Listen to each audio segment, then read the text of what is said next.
Il se passe quelque chose de vraiment étrange dans les pays chrétiens. Une autre église a mystérieusement brûlé à Québec, au Canada. Mais ce n'est pas tout. Regardez celle-ci. Celle-ci en Écosse. St. John's. Cette église s'appelle St. John's, dans le Stirlingshire. Pourquoi cela arrive-t-il, les gars? Pourquoi cela arrive-t-il? Et évidemment, le mois dernier, nous avons eu 4 églises vandalisées et incendiées par des cocktails Molotov à New York. Pourquoi cela arrive-t-il? J'en parle depuis un moment. Et en fait, laissez-moi faire une autre prédiction. Cela va aussi arriver en Australie. Nous ne sommes pas habitués à entendre parler d'églises qui prennent feu en Australie à ce stade, en août 2026.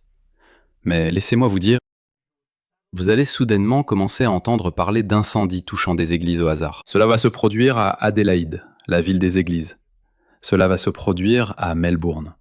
Parce que, pour une raison quelconque, même si je n'insinue pas avec une certitude de 100%, car nous n'avons pas les données, en fait c'est plus intéressant. Je vais vous laisser décider ce qui se passe. Laissez-moi vous lire quelques faits, d'accord? Le Canada, une enquête de la CBC, a rapporté que 33 églises ont été réduites en cendres entre mai 2021 et janvier 2024. Donc, cela fait environ 10 par an. Parmi celles-ci, 24 ont été confirmées comme des incendies criminels. 2 étaient accidentels, d'accord? Et le reste était suspect ou toujours en cours d'enquête. En Europe, la situation est encore plus floue. OIDAC Europe a signalé 94 attaques incendiaires contre des églises et d'autres sites chrétiens rien qu'en 2024, soit presque le double du chiffre de 2023. Donc en 2023, cela aurait été 50 églises. 50 attaques incendiaires contre des églises.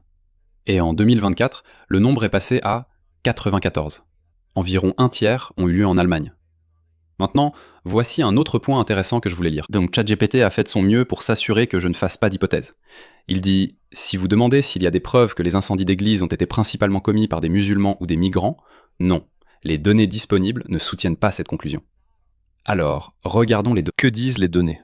Pour l'Europe, la situation se prête encore moins à faire une affirmation démographique. Le chiffre de l'OIDAC de 94 attaques incendiaires en 2024 ne fournit pas de répartition complète des incendiaires selon la religion, le statut migratoire ou l'origine ethnique.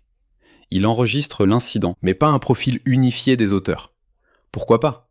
Pourquoi pas? Pourquoi pas? Donc, quand j'ai insisté, il a répondu « Voici la partie étrange. Dans un grand nombre de ces cas, nous ne savons toujours pas qui en est l'auteur. » Pourquoi ne savons-nous pas qui l'a fait? Pourquoi? Cela conduit naturellement à des spéculations. Mais les spéculations ne sont pas des preuves. Donc je ne vais pas vous dire que ce sont des musulmans qui l'ont fait, ou des militants autochtones, même s'il y a eu quelques cas de militants autochtones au Canada qui l'ont fait, ou que ce soit quelqu'un d'autre. Nous ne le savons tout simplement pas.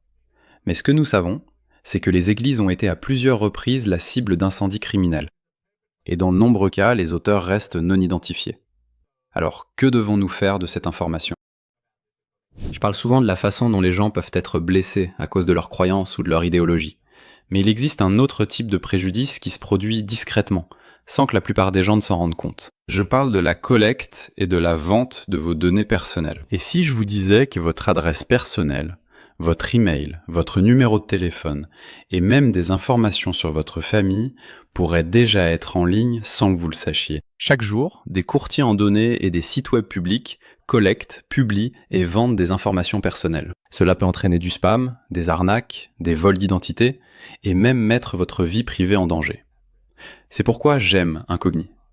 Il suffit de saisir votre adresse email et Incogni trouve automatiquement où vos informations personnelles sont exposées et envoie des demandes de suppression en votre nom. Le tableau de bord de l'application vous fournit des rapports détaillés montrant exactement où vos données ont été supprimées. Et avec le forfait illimité, vous pouvez aller encore plus loin. Collez simplement le lien d'un site exposant vos informations personnelles et les experts d'Incogni en protection de la vie privée s'occupent du reste, avec des suppressions sur mesure. Commencer ne prend que quelques minutes et après une autorisation unique, Incogni s'occupe du plus gros du travail à votre place. Reprenez le contrôle de votre vie privée maintenant. Utilisez mon code spécial pour bénéficier de 60% de réduction sur tout abonnement annuel Incogni, avec en plus une garantie de remboursement de 30 jours. Scannez le QR code ou cliquez sur le lien ci-dessous pour commencer à supprimer vos informations personnelles d'Internet. Ils ne peuvent pas vous nuire, s'ils ne vous trouvent pas.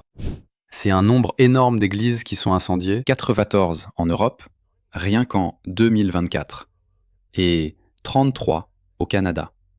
33. Et ce sont des bâtiments en pierre, les gars, d'accord? Ce ne sont pas des bâtiments très inflammables. Ils prennent feu. Ils prennent feu spontanément. Qu'est-ce qui se passe? Je ne sais pas. Comme je l'ai dit, puisque nous n'avons pas de données officielles, donc je ne vais pas spéculer, mais je vais le mentionner comme un sujet d'inquiétude. Maintenant, pourquoi? Ces églises qui ont tenu debout pendant des centaines d'années prennent soudainement feu, alors que ces pays deviennent de plus en plus multiculturels. Ce proverbe d'or de Mahomet pourrait avoir quelque chose à voir avec. Ceci est Sahih Muslim 530b. Le messager d'Allah, Mahomet, a dit que la malédiction d'Allah soit sur les Juifs et les chrétiens, car ils ont pris les tombes de leurs apôtres comme lieu de culte. Ainsi, Mahomet n'aimait pas les églises et les synagogues. Il ne les aimait pas parce qu'il croyait que cela était du shirk. Le shirk est le plus grand péché en islam. C'est le fait d'associer d'autres divinités à Dieu.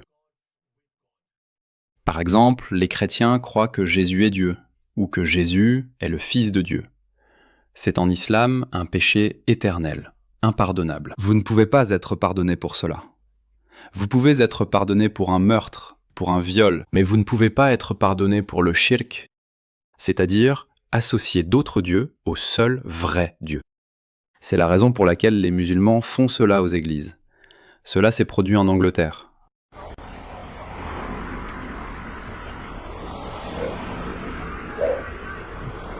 Ils n'aiment pas les églises. Ils n'aiment pas les églises. Ce type est musulman, un musulman condamné. Eh bien écoutez ça. Je cherchais une autre vidéo, mais j'ai trouvé celle-ci. Ça s'est passé le mois dernier, le 7 juillet, à Bordeaux, en France. Une autre église incendiée. Encore une église. Encore je ne sais pas. Je ne sais pas. Je ne sais pas qui est derrière. Ça pourrait être ces méchants athées qui détestent le christianisme. Ça pourrait être eux. Je ne sais pas. À toi de deviner. Regarde ça. C'est ce qu'ils font dans leur propre pays.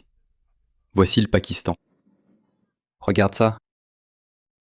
Ce type vit probablement en Europe en ce moment, parce que l'Europe a une politique de frontières ouvertes. N'importe qui peut monter sur un bateau et venir en Europe. Voici Damas. Ouais, ça s'est passé en juin 2025. Regarde, voilà, regarde ça. Ils ont incendié l'église Saint-Jacques, quelque part en Bosnie. Le sanctuaire de Mouchagori, en Bosnie, et ils ont vandalisé les statues de la Vierge Marie. Regarde ça. Regarde ça. Il entre simplement. Regarde ça. Il le fait, tout simplement. Voilà, sans aucune provocation. Personne ne lui a rien dit. Tu sais pourquoi? Il a lu ce proverbe de Mahomet. Qu'Allah maudisse les juifs et les chrétiens. Ici, c'est Chypre. Louis. Il entre dans une église, harcèle le prêtre. Regarde ça. Il harcèle le prêtre. Et il lui dit essentiellement de réciter la shahada, où les musulmans font dire aux non-musulmans la shahada. J'atteste qu'Allah est le seul vrai Dieu et que Muhammad est son dernier prophète. Il lui demande vraiment de dire ça, et il réagit à cela. Ashhad, il a dit par le rocher. Et donc Bagarov.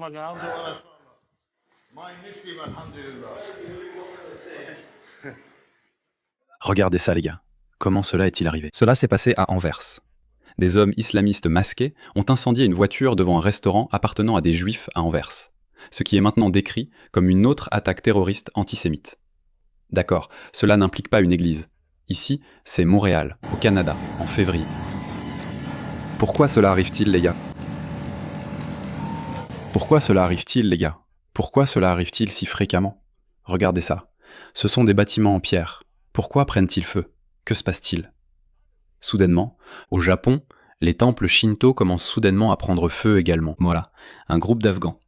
Eh bien, écoutez, je ne sais pas. Je ne peux pas vérifier si ce qu'il dit est correct, mais je vais juste me concentrer sur les églises qui prennent feu. Voici une église en Irlande. Pas étonnant que les Irlandais soient en colère. Regardez ça. C'est une église en Irlande. Pourquoi cela arrive-t-il? Pourquoi cela se produit-il à une si grande échelle? Regardez ça.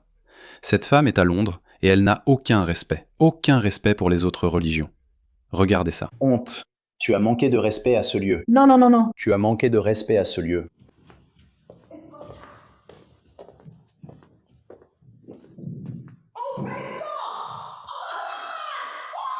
À quoi ressemble-t-il?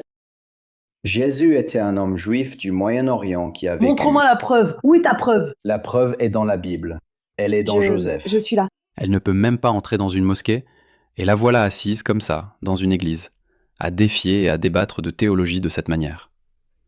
Pourquoi tolérons-nous cela? Pourquoi? Vous n'êtes pas obligés de tolérer cela, les gars. Vous n'êtes pas obligés de tolérer cela. Vous devez avoir du cran, vous devez résister. C'est une idéologie maléfique, agressive et invasive. Et je suis désolé de le dire, mais chaque pays occidental important y succombe d'une manière ou d'une autre.